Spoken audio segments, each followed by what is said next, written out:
Companies in the S&P 500 on track to report an 8% rise from a year earlier. More earnings growth than the best in 2 years. But many of the biggest companies beating expectations are tanking.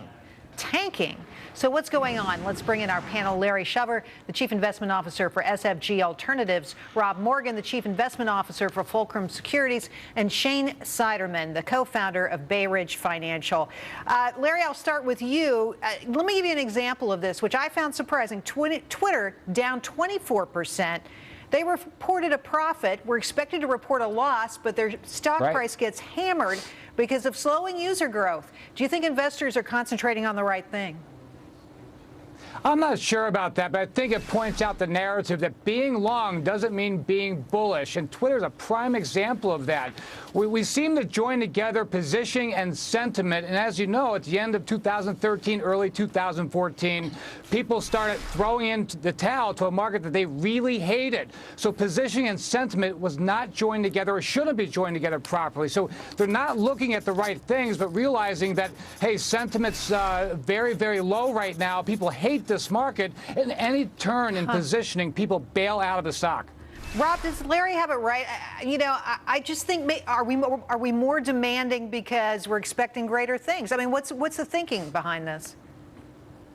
Well, I think Larry's onto something, but I guess just building on what he said, I think that the fact that revenues were down for a number of these companies, even though earnings have been up, that's not surprising to me, given that we've had two job reports that have been fairly soft here recently. I think we've gone through something of a soft patch, and revenue growth for the quarter hasn't been as robust. And analysts aren't changing the way they do business. If a company reports positive earnings, but the revenues go down, they're going to punish the stock, and that's what they've been doing. Rob, come on. It used to be all about EPS, didn't it? I mean, nobody cared what happened as long as EPS was strong.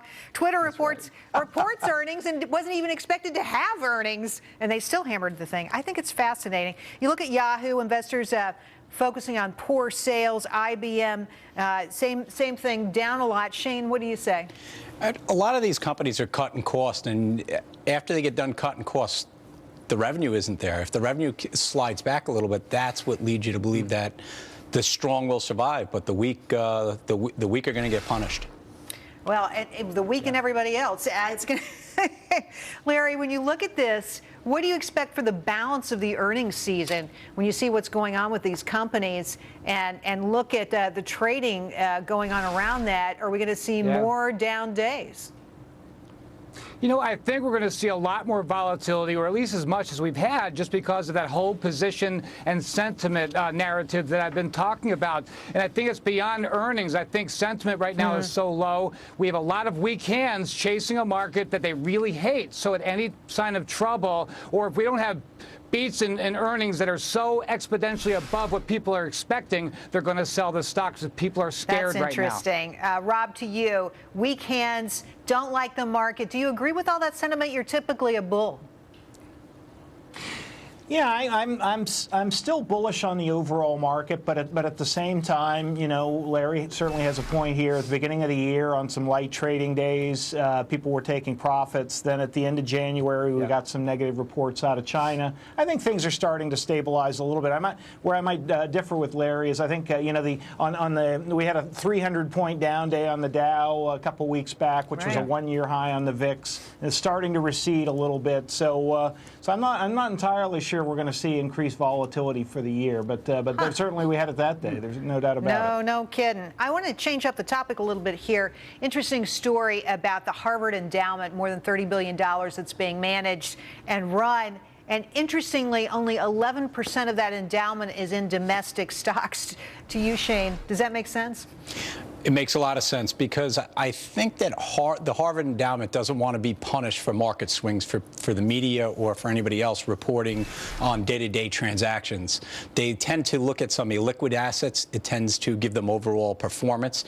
Sometimes in a 5 to 7 year period, they may not perform as well as the S&P 500, but they're also taking a little bit less risk. Larry, to you, is Harvard just worried about its PR face, or is it actually trying to make more money by getting into alternative assets?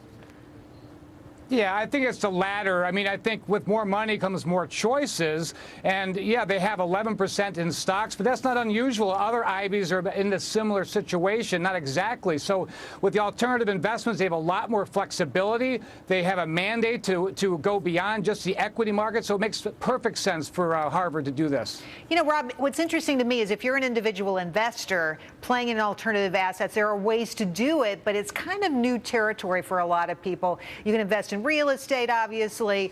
You can even invest as a venture capitalist with some of the websites, but it's sort of a new thing. Do you think that individual investors can play in this? Well, as you say, it is sort of a new thing. I mean, there's what's been called an accredited investor, and most individual investors are not accredited investors. But there are some funds that have come out, as you mentioned, that allow it. And yeah, I think more and more individual investors should consider it. If stocks, bonds, and cash are kind of the traditional area, you know, I think certainly real estate still has some room to run here as an alternative investment. Shane, what do you say? I say there's a few indexes out there that that could get you involved if you're a small investor, and there's a few mutual funds that are you know, pretty attractive where you could get that exposure, whether it's Goldman Sachs's funds, Eaton Vance's funds. So the small investor can get some exposure to that area, and I think it's wise for them to do so. Maybe 15, 20%, depending on their risk tolerance. Stick your toe in the water, see what you think. Larry, Rob, and Shane, thanks for coming on tonight. Great job, everybody. Appreciate your time.